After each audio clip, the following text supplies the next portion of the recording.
ഞങ്ങളിപ്പോൾ എത്തിയിരിക്കുന്നത് മുരുടേശ്വറിലാണ്. അപ്പം എന്തായാലും കുറേ പേര് ഇത് ആദ്യമായിട്ട് കാണാൻ പോകുന്നവരുണ്ട്. ഞാൻ ഇതിന് മുമ്പ് വന്നിട്ടുണ്ട്, അതുകൊണ്ട് അങ്ങനെ എന്തായാലും സന്തോഷമാണ്. ഇതൊക്കെ എന്ന് പറയുന്നത് ലൈഫിൽ ഇങ്ങനെ ഇടയ്ക്കൊക്കെ അല്ലേ നമുക്ക് കാണാൻ പറ്റുള്ളൂ. അപ്പം എന്തായാലും മുരുടേശ്വറിലെ കാഴ്ചകളിലേക്ക് നമുക്ക് പോവാം.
നിങ്ങളിങ്ങോട്ട് വരുമ്പോൾ ശ്രദ്ധിച്ചില്ലേ, അത്യാവശ്യം നല്ല പടികൾ കയറിയിട്ടാണ് നമ്മൾ ഇങ്ങോട്ടേക്ക് വന്നത്. അപ്പം നല്ല ഉയരത്തിലാണെന്ന് മനസ്സിലായല്ലോ. അപ്പോൾ ഇവിടുന്ന് 4 ഭാഗത്തേക്ക് നോക്കുമ്പോഴും ഓരോരോ വ്യൂകളാണ്. ഇപ്പം ഈ സൈഡിലൂടെ എന്ന് പറയുമ്പോഴത്തേക്കും ബീച്ചിൻ്റെ, അതായത് കടലിനെയാണ് നമ്മൾ കാണുന്നത്. ബീച്ചിൻ്റെ സൈഡിലൂടെയാണ് നമ്മളിങ്ങനെ പോകുന്നത്. നട്ടുച്ചയാണെന്ന് ഓർക്കണം കേട്ടോ, നല്ല വെയിലുണ്ട്. ഇത്രയും ഉയരത്തിൽ ഇത്രയും സ്പേഷ്യസ് ആയിട്ടാണ് ഇത് പണിതിരിക്കുന്നത്. എന്തൊരു ഭംഗിയാണല്ലേ, എന്തൊരു ഫിനിഷിംഗ് ആയിട്ടാണ് ഇത് ചെയ്തിരിക്കുന്നത്. എന്തായാലും വല്ലാത്തൊരു കലാസൃഷ്ടി തന്നെയാണ് അല്ലേ. പിന്നെ ശരിക്കും പറഞ്ഞു കഴിഞ്ഞാൽ പല ആളുകളും, അതായത് കർണാടകയിലെ ഒരു മെയിൻ അട്രാക്ഷൻ എന്ന് തന്നെ വേണം ഇതിനെ പറയാൻ. പലരും ഈ യാത്ര മൂകാംബിക പോയി തിരിച്ചു വരുമ്പോൾ അല്ലെങ്കിൽ മൂകാംബികയിലേക്ക് പോകുമ്പോൾ ഒക്കെയാണ് ഇവിടെ കാണാറ്. അങ്ങനെയാണ് കൂടുതലും ഇത് ചെയ്യുന്നത്, ഇവിടെ വരുന്നത്. ഇപ്പോൾ കണ്ടില്ലേ, ഈ പടികളുടെ അവിടെ നിന്ന് നോക്കുമ്പോൾ നേരെ മുന്നിലൊരു ഗോപുരം കാണാം. ഇത് വലിയൊരു നന്ദി. ശിവനുണ്ടെങ്കിൽ അവിടെ നന്ദി ഉണ്ടാവും എന്നുള്ളത് ഉറപ്പാണല്ലോ അല്ലേ. ഞങ്ങളിപ്പോൾ താഴേക്ക് ഇറങ്ങി. ഇവിടെ നമ്മളെല്ലാവരും കൂടെ ഒന്ന് ഒരുമിച്ച് കൂടി ഇവിടുന്ന് നല്ലൊരു ഫോട്ടോസൊക്കെ എടുത്തു. ഇവിടെയും ഈ പറഞ്ഞ പോലെ ക്യാമറയിൽ നല്ല ആളുകൾ കുറേ ഇങ്ങനെ ഫോട്ടോ എന്ന് വന്നിട്ട് വരും. അവരുടെ ഒരു വരുമാനമാണല്ലോ. പിന്നെ വലിയ കത്തി റേറ്റൊന്നുമില്ല.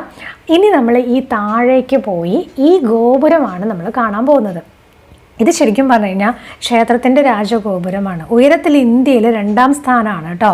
അപ്പോൾ ഒന്ന് ആലോചിച്ച് നോക്കുക, അതിൻ്റെ ഒരു ഹൈറ്റ് ഇവിടുന്ന് നോക്കുമ്പോൾ എന്തൊരു ഭംഗിയാണ്, എന്തൊരു ഉണ്ട്. ഇവിടേക്ക് നോക്കുമ്പോഴത്തേക്ക് ശിവൻ, അവിടെ അതിൻ്റെ ഗോപുരം, അവിടെ താഴെ അമ്പലമുണ്ട്, ഒരു ചെറിയ ക്ഷേത്രമാണ്.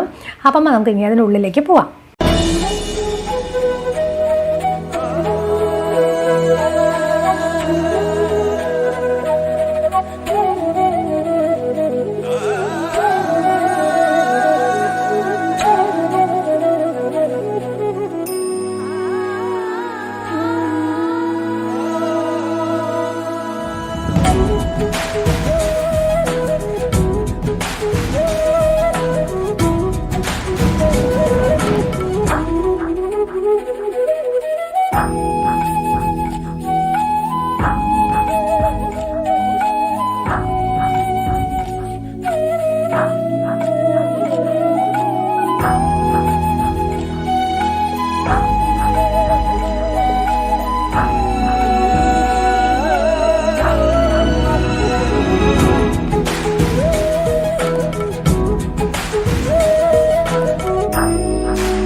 10 രൂപ ടിക്കറ്റ് എടുത്തിട്ട് ഞങ്ങൾ ഇവിടെ കാണാൻ പോവുകയാണ്. മുകളിലേക്ക് ലിഫ്റ്റാണ്.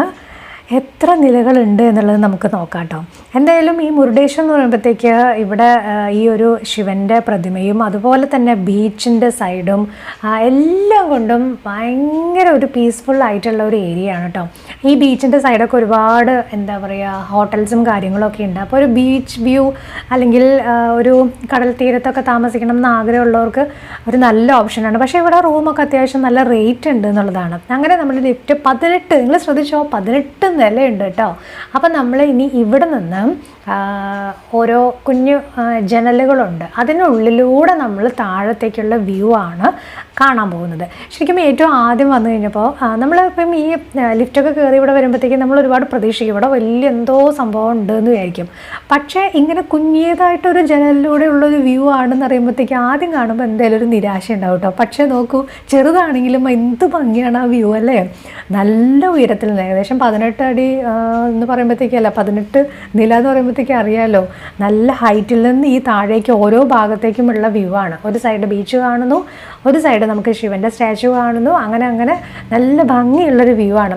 കുറച്ചും കൂടി ഇതൊരു വിശാലമായിട്ട് കാണാൻ പറ്റുന്ന രീതിയിൽ പ്ലാൻ ചെയ്തിരുന്നുവെങ്കിൽ കുറച്ചും കൂടെ നന്നാവുമായിരുന്നു അല്ലേ. പക്ഷേ എന്തിനും അതിൻ്റേതായിട്ടുള്ള കുറേ കാര്യങ്ങളുണ്ടല്ലോ, അതുകൊണ്ടായിരിക്കും ഇതിങ്ങനെ ചെയ്തിട്ടുണ്ടാവുക. ഒരു ഭാഗത്തു നിന്നുള്ള വ്യൂ ആണ് ഇത്. എന്തൊരു രസമാണ് നോക്കുക അല്ലേ. എല്ലാവരും ഫോട്ടോ ഒക്കെ കഷ്ടപ്പെട്ടിട്ടാണ് എടുക്കുന്നത്. ഇനി നമ്മൾ താഴേക്കാണ് പോകുന്നത്.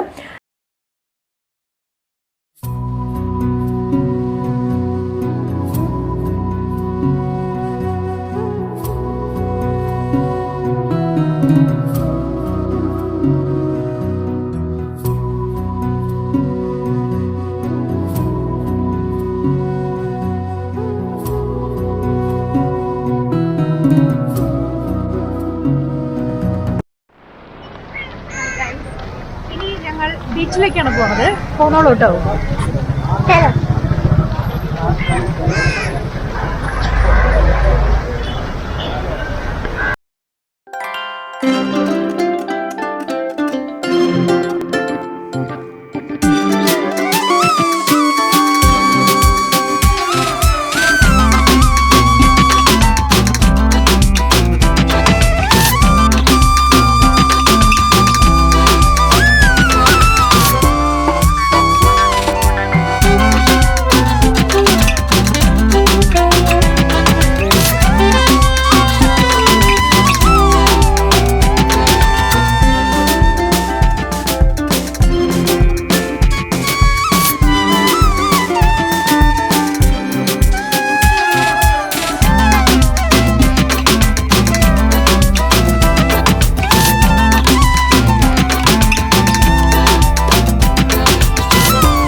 കമ്മലിന് 30 രൂപ, ഈ കൈച്ചേന് 30 രൂപ.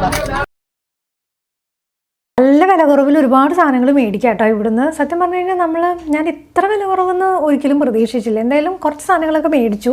അപ്പോൾ ഇവിടെ വരുന്നവർ ഈ ഭാഗത്തേക്കൊക്കെ എന്തായാലും ഒന്ന് വന്നോളൂ കേട്ടോ. അവിടെ എന്തോ തിന്നാനുണ്ടെന്ന് പാവം തിന്നാൻ. അപ്പം നമ്മളിപ്പോൾ ബീച്ചിലെത്തി. ഇവിടെ വന്നു കഴിഞ്ഞാൽ ക്ഷേത്രത്തിലും പോവാം. ഇങ്ങനെ ഒരു ബീച്ചിൽ കൂടുതൽ സമയം എക്സ്പ്ലോർ ചെയ്യാൻ പറ്റുന്ന ഒരുപാട് കാര്യങ്ങളുണ്ട്. അവിടെ ഒരു ഒട്ടകമുണ്ട്, പിന്നെ കുറേ വാട്ടർ സ്പോർട്സ് ആക്ടിവിറ്റീസ് ഒക്കെ ഉണ്ട് ഇവിടെ.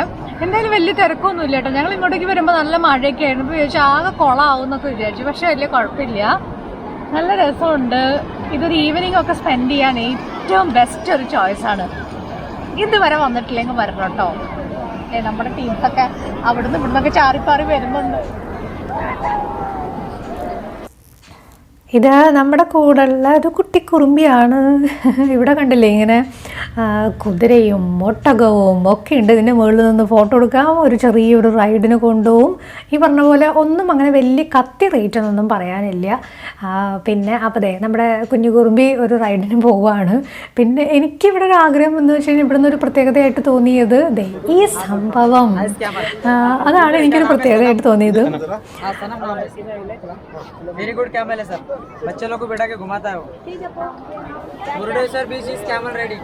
നമ്മൾ സാധാരണ രാജസ്ഥാനിലൊക്കെ പോയാലാണല്ലോ ഒട്ടകത്തിനൊക്കെ കാണാറ്. പക്ഷെ നമ്മുടെ ഇവിടെ തന്നെ ഇത് കണ്ടു കഴിഞ്ഞപ്പോൾ ഒരുപാട് സന്തോഷം തോന്നി. എന്തായാലും ഒന്ന് പരീക്ഷിക്കാമെന്ന് തന്നെ ഞാൻ തീരുമാനിക്കുകയാണ്. ജസ്റ്റ് ഫോട്ടോ എടുക്കുന്നത് മാത്രം അതൊരു സുഖമില്ലല്ലോ. അപ്പോൾ ചെറിയൊരു റൈഡ് കൊണ്ടുപോകാം. 100 രൂപയാണ് എന്നാണ് പറഞ്ഞത്. അപ്പോൾ അത് വലിയൊരു റേറ്റ് അല്ല. അപ്പോൾ ഞാൻ വിചാരിച്ചു എന്നാൽ പിന്നെ എന്തായാലും കയറാം, ഒന്ന് പരീക്ഷിക്കാം.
എനിക്ക് നല്ല ഇഷ്ടമുള്ളൊരു സാധനമാണ് കേട്ടോ ഈ ബേൽപൂരി എന്ന് പറയുന്നത്. പക്ഷേ ഇതിന് കുറച്ച് ഉപ്പ് കൂടുതലായിരുന്നു. അങ്ങനെ നമ്മൾ ആ പരിപാടിയൊക്കെ കഴിഞ്ഞ് നേരെ ഇപ്പം നമ്മൾ പോകുന്നത് മൂകാംബികയിലേക്ക് തന്നെയാണ്. നമ്മൾ ഇനിയിപ്പോൾ റൂമിലെത്തി കുളിച്ച് നമുക്ക് രാത്രിയിലെ കാഴ്ചകൾ കാണാൻ പോലാണ് നമ്മുടെ പരിപാടി.